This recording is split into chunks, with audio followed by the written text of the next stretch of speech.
2024 లేదా 25లో డిగ్రీ లేదా బీటెక్ చదివారా? సాఫ్ట్‌వేర్ జాబ్ కోసం ఎదురు చూస్తున్నారా? అయితే కోడ్‌జ్ఞాన్ 100 డేస్ కోర్సులో చేరండి. జాబ్ సాధించండి. సార్ హెచ్ఆర్ రౌండ్ అంటేనే పిల్లలకి తెలియకుండా ఒక భయం. ఏం క్వశ్చన్స్ అడుగుతారో, ఎలా ఆన్సర్ చెప్పాలో అండ్ ఎస్పెషల్లీ హెచ్ఆర్ రౌండ్లో మనం యూజ్ చేసే స్టేట్మెంట్స్ ఏవైతే ఉంటుందో చాలా పర్టికులర్గా చూస్తారు అని అనుకుంటారు. అండ్ ఐఎమ్ ఫ్లెక్సిబుల్ అని యూజ్ చేసిన స్టేట్మెంట్ ఏదైతే ఉందో క్యాండిడేట్స్, అది హెచ్ఆర్ ఎందుకు రిస్క్గా కన్సిడర్ చేస్తుందంటారు? ఆబ్వియస్లీ అండి, మీరు అన్నట్టు ప్రతి స్టూడెంట్ అన్ని టెక్నికల్ రౌండ్స్ అన్ని క్లియర్ చేసుకొని హెచ్ఆర్ రౌండ్కి వెళ్ళేసరికి మాత్రం దాన్ని క్లియర్ చేయలేరు. ఎందుకంటే వాళ్ళకి హెచ్ఆర్ అంటేనే ఒక భయం భయం వస్తుంది. వాళ్ళు ఏమడిగినా, సింపుల్ క్వశ్చన్ అడిగినా సరే ఆ భయంలో ఆ ఆన్సర్ వాళ్ళకి తెలిసి కూడా చెప్పలేరు అనమాట. బ్రెయిన్ వర్క్ అవుతుంది షార్ప్గా. సో దానివల్ల చాలా మిస్ అవుతూ ఉంటుంది. సో ఇక్కడ మీరు పర్టికులర్గా ఒక పాయింట్ అడిగారు, ఐఎమ్ ఫ్లెక్సిబుల్ అనే వర్డ్ యూజ్ చేయటం వల్ల ఎందుకు లాస్ అవుతున్నారు ఆపర్చునిటీ అన్నది. సో సింపుల్ అండి, ఎప్పుడైతే ఐఎమ్ ఫ్లెక్సిబుల్ అని చెప్తామో, చెప్పినప్పుడు హెచ్ఆర్కి ఒకటే పాయింట్ ఉంటుంది, వీళ్ళు ఫ్లెక్సిబుల్ అని చెప్పాడు, ఫ్లెక్సిబుల్ అంటే దీనికి అసలు రోల్ క్లారిటీ లేదు, ఎంత శాలరీ వస్తుంది అన్నది తెలియదు, ఇలా ఏమి తెలుసుకోకుండా రీసెర్చ్ చేయకుండా వచ్చాడు మన దగ్గరికి అన్న పాయింట్ ఒకటి వస్తుంది.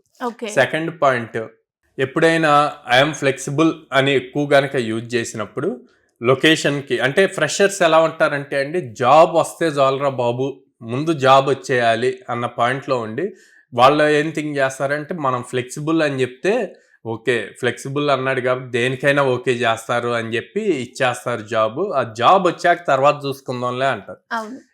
కానీ తర్వాత ఎలా రియాక్ట్ అవుతారు ఫ్రెషర్స్ అంటే, సార్ యాక్చువల్లీ నేను ఎక్స్పెక్ట్ చేసింది నేను హైదరాబాద్ లొకేషన్ వస్తుంది అనుకున్నాను, కానీ మీరు పూణే ఇచ్చారు అంటారు. ఇంటర్వ్యూలో ఫ్లెక్సిబుల్ అన్నది ఎందుకు వాడతారు? జాబ్ రావటం కోసం వాడతారు. కానీ ఆఫర్ లెటర్ రిలీజ్ చేశాక, సార్ నేను ఇది ఎక్స్పెక్ట్ చేశాను, ఇది వచ్చింది, సో నేను జాయిన్ అవ్వలేను అంటారు.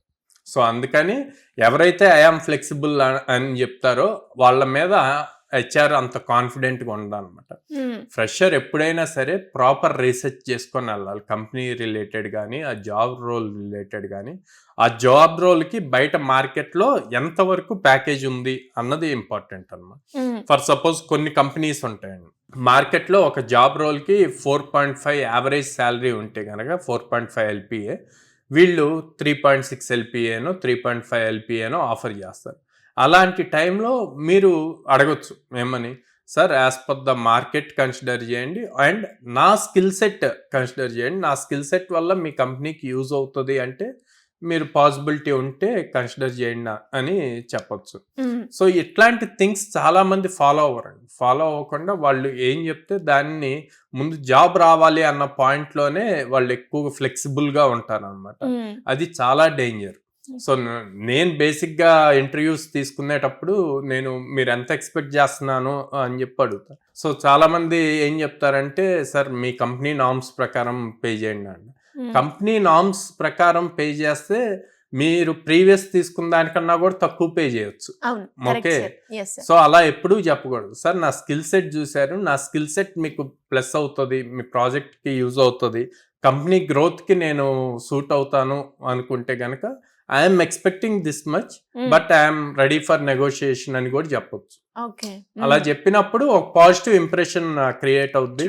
ఓకే, తిని ఇంత ఎక్స్పెక్ట్ చేస్తున్నాడు, ప్లస్ మనకి నెగోషియేషన్ కి ఆప్షన్ కూడా ఇచ్చా కాబట్టి తిని మాట్లాడచ్చు అని నెక్స్ట్ స్టెప్ కి తీసుకెళ్తారు. లేదు అంటే అక్కడే అయిపోతుంది. సో ఈ పాయింట్స్ అన్ని కూడా చాలా ఇంపార్టెంట్ హెచ్ఆర్ రౌండ్ లో. అండ్ మీరు అన్నట్టుగానే సార్ శాలరీ రోల్ కావచ్చు అండ్ ఎస్పెషల్లీ వాళ్ళు ఏదైతే రోల్ ఉన్నదో అది కూడా క్లారిటీ లేదు అని అన్నారు. అంటే అలా ఐఎమ్ ఫ్లెక్సిబుల్ అని స్టూడెంట్ మైండ్ సెట్ ఎలా ఉంటుందంటే, నైట్ షిఫ్ట్ అయినా డే షిఫ్ట్ అయినా టైం ఏదైనా నాకు ఓకే అని అనుకుంటారు. బట్ మీరు అన్నట్టుగానే హెచ్ఆర్ మైండ్ సెట్ లో ఈ డిఫరెంట్ పారామీటర్స్ ఉంటాయి. ఇవి కాకుండా ఇంకే పారామీటర్ ని మనం పక్కగా చెక్ చేసుకోవాలి అనుకుంటారు సార్? ఈ పారామీటర్స్ కాకుండా పక్కా మెయిన్ హెచ్ఆర్ రౌండ్ లో మీరు ఎంత కాన్ఫిడెంట్ గా ఉన్నారు అన్నది ఇంపార్టెంట్ అండి. ఫేస్ ఎక్స్ప్రెషన్స్ ఇవి చాలా ఇంపార్టెంట్.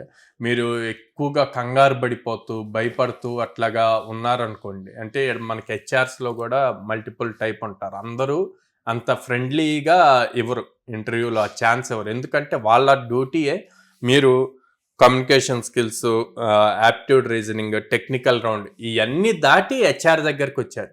ఇప్పుడు హెచ్ఆర్ పని ఏంటి? కంపెనీకి ది బెస్ట్ క్యాండిడేట్ని ఇవ్వాలి. సో వాళ్ళు ఇండైరెక్ట్ గా మల్టిపుల్ థింగ్స్ చెక్ చేస్తారు. సో మీరు కూడా ఆ టైప్ లోనే ప్రిపేర్ అయ్యాలి. అంటే మీరు హెచ్ఆర్ రౌండ్కి వెళ్ళే ముందు మాక్ ఇంటర్వ్యూస్ ఎక్కువగా అటెండ్ అయ్యి వెళ్ళాలి. వెళ్ళినప్పుడు మీకు అది ఈజీగా క్రాక్ అవుతుంది.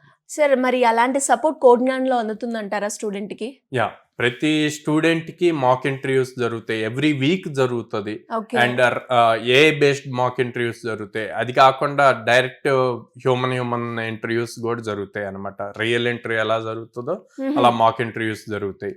సో దానివల్ల తను అండ్ కంటిన్యూస్ గైడెన్స్ ఉంటది కదా, వాళ్ళు చేసిన మిస్టేక్స్ చెప్తాం కదా, సో వాళ్ళకి నేర్చుకోవటానికి ఎక్కువ స్కోప్. అందుకే కోడ్జ్ఞాన్లో ఎక్కువ సక్సెస్ రేట్. సో ఎలా సార్, ఇంకా ఎవరికైనా కూడా ఎలాంటి డౌట్స్ ఉన్నా, పేరెంట్స్ అయినా అండ్ అలాగే పిల్లలైనా కూడా మిమ్మల్ని అప్రోచ్ అవ్వాలి అనుకుంటే కెరియర్ గైడెన్స్ కి సంబంధించి ఏ రకంగా మిమ్మల్ని కాంటాక్ట్ అయ్యే అవకాశం ఉందంటారు? స్క్రీన్ మీద కనిపిస్తున్న నెంబర్స్ కాల్ చేయొచ్చు అండి, ఆర్ డైరెక్ట్ గా మా బ్రాంచెస్ విజిట్ చేయొచ్చు. విజయవాడ మొగలరాజపురంలో ఉంది, హైదరాబాద్ JNT మెట్రో స్టేషన్ దగ్గర ఉంది, అండ్ అమీర్పేటలో చెన్నై షాపింగ్ మాల్ ఆపోజిట్ లో ఉంది, అండ్ వైజాగ్ లో ఫిబ్రవరిలో స్టార్ట్ అవుతుంది, ద్వారకా నగర్ ఫస్ట్ లైన్ లో ఉంది. సో ఇంట్రెస్ట్ ఉన్న వాళ్ళు కింద స్క్రోల్ అవుతున్న నెంబర్ని అప్రోచ్ అవుతే సరిపోతుందండి. Thank you sir, thank you so much. Thank you అండి.